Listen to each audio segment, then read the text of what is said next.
Into the wood. My father came out of the caravan wearing the old navy blue sweater and the brown cloth cap with the peak pulled down low over his eyes. "What's under there, Dad?" I asked, seeing the bulge at his waistline. That he pulled up his sweater and showed me two thin but very large white cotton sacks. They were bound neat and tidy round his belly. "To carry the stuff," he said darkly. "Aha. Go and put on your sweater," he said. "It's brown, isn't it?"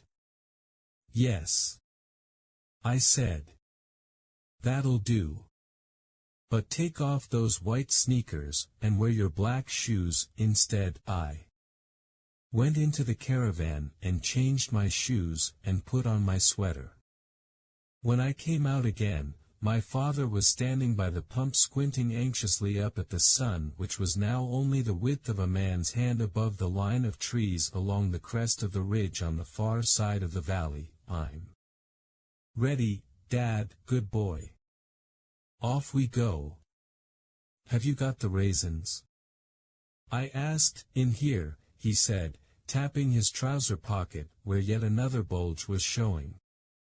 "I've put them all in one bag." It was a calm sunny evening with little wisps of brilliant white cloud hanging motionless in the sky, and the valley was cool and very quiet as the two of us began walking together along the road that ran between the hills towards Wendover. The iron thing underneath my father's foot made a noise, like a hammer striking a nail each time it hit the road. "This is it, Danny. We're on our way now," he said. "By golly, I wish my old dad were coming with us on this one. He'd have given his right teeth to be here at this moment." "Mum, too?" I said. "Ah, yes," he said, giving a little sigh. "Your mother would have loved this one." Then he said, "Your mother was a great one for walking, Danny.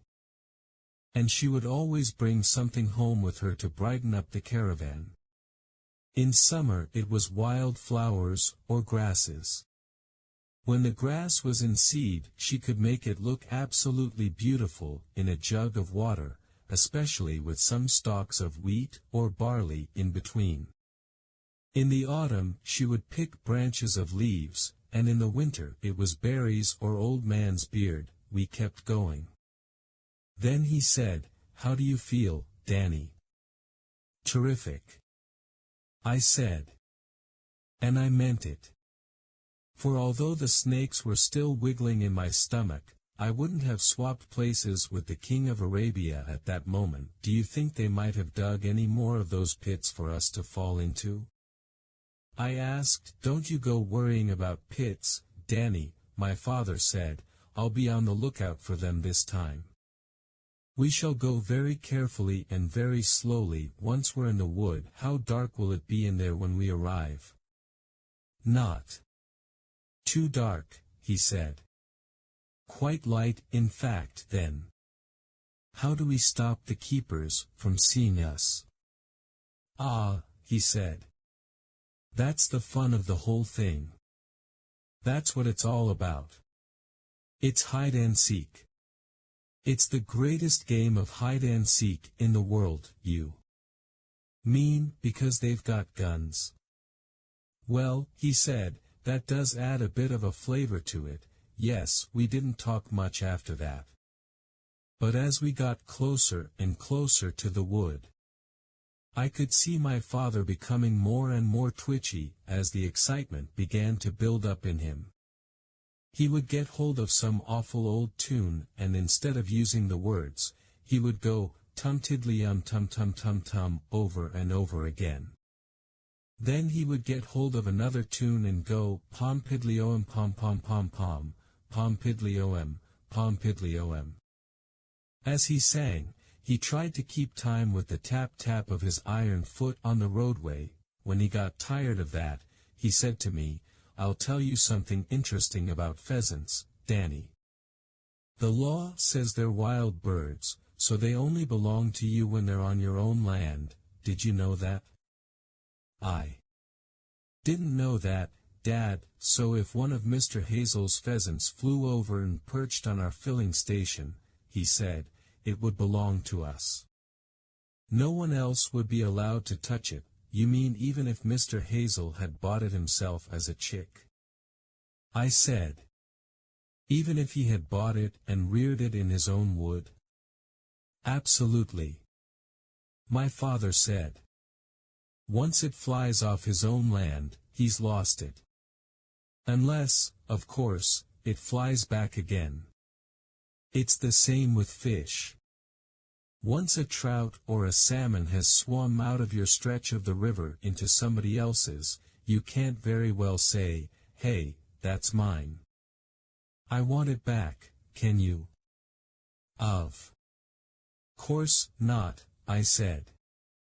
But I didn't know it was like that with pheasants. It's the same with all game, my father said.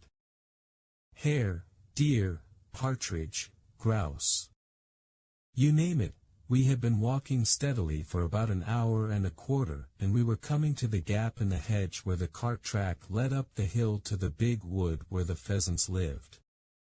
We crossed over the road and went through the gap that we walked on up the cart track, and when we reached the crest of the hill we could see the wood ahead of us, huge and dark with the sun going down behind the trees and little sparks of gold shining through. No talking, Danny. Once we're inside, my father said. Keep very close to me, and try not to go snapping any branches. 5 minutes later we were there. The wood skirted the edge of the track on the right-hand side with only the hedge between it and us. Come on, my father said. In we go. He slipped through the hedge on all fours, and I followed. It was cool and murky inside the wood. No sunlight came in at all. My father took me by the hand, and together we started walking forward between the trees. I was very grateful to him for holding my hand. I had wanted to take hold of his the moment we entered the wood, but I thought he might disapprove that my father was very tense. He was picking his feet up high and putting them down gently on the brown leaves. He kept his head moving all the time, the eyes sweeping slowly from side to side, searching for danger. I tried doing the same, but soon I began to see a keeper behind every tree, so I gave it up. We went on like this for maybe 4 or 5 minutes, going slowly deeper and deeper into the wood. Then a large patch of sky appeared ahead of us in the roof of the forest, and I knew that this must be the clearing. My father had told me that the clearing was the place where the young birds were introduced into the wood in early July, where they were fed and watered and guarded by the keepers, and where many of them stayed from force of habit until the shooting began. There's always plenty of pheasants in the clearing, my father had said, and keepers, Dad? Yes, he had said. But there's thick bushes all around and that helps. The clearing was about 100 yards ahead of us. We stopped behind a big tree, while my father let his eyes travel very slowly all round. He was checking each little shadow, and every part of the wood within sight. We're going to have to crawl the next bit, he whispered, letting go of my hand. Keep close behind me all the time, Danny, and do exactly as I do. If you see me lie flat on my face, you do the same. Right? Right. I whispered back, off we go then. This is it. My father got down on his hands and knees, and started crawling. I followed. He moved surprisingly fast on all fours, and I had quite a job to keep up with him. Every few seconds he would glance back at me to see if I was all right, and each time he did so, I gave him a nod and a smile. We crawled on, and then at last we were kneeling safely behind a big clump of bushes right on the edge of the clearing. My father was nudging me with his elbow and pointing through the branches at the pheasants. The place was absolutely stiff with them. There must have been at least 200 huge birds strutting around among the tree stumps. You see what I mean? He whispered that it was a fantastic sight, a poacher's dream come true. And how close they were. Some of them were not 10 paces from where we knelt. The hens were plump and creamy brown. They were so fat their breast feathers almost brushed the ground as they walked. The cocks were slim and elegant, with long tails and brilliant red patches round the eyes, like scarlet spectacles. I glanced at my father. His face was transfixed, in ecstasy. The mouth was slightly open and the eyes were sparkling bright as they stared at the pheasants. "There's a keeper," he said softly. I froze. At first I didn't even dare to look over there. My father whispered. I mustn't move, I told myself. Not even my head. "Look carefully," my father whispered. "Over the other side, by that big tree." Slowly. I swiveled my eyeballs in the direction he indicated. Then I saw him. "Dad." I whispered. "Don't move now, Danny. Stay well down." "Yes, but Dad." "It's all right. He can't see us." We crouched close to the ground, watching the keeper. He was a smallish man with a cap on his head and a big double-barreled shotgun under his arm. He never moved. He was like a little post standing there. "Should we go?" I whispered. The keeper's face was shadowed by the peak of his cap, but it seemed to me he was looking straight at us. "Should we go, Dad?" "Hush," my father said, slowly, never taking his eyes from the keeper. He reached into his pocket and brought out a single raisin. He placed it in the palm of his right hand, and then quickly with a little flick of the wrist he threw the raisin high into the air. I watched it as it went sailing over the bushes, and I saw it land within a yard of 2 hen birds standing beside an old tree stump. Both birds turned their heads sharply at the drop of the raisin. Then one of them hopped over and made a quick peck at the ground, and that must have been it. That I looked at the keeper. He hadn't moved. I could feel a trickle of cold sweat running down one side of my forehead and across my cheek. I didn't dare lift a hand to wipe it away. My father threw a second raisin into the clearing, then a third, and a fourth, and a fifth. It takes guts to do that, I thought. Terrific guts. If I'd been alone, I would never have stayed there for 1 second. But my father was in a sort of poacher's trance. For him, this was it.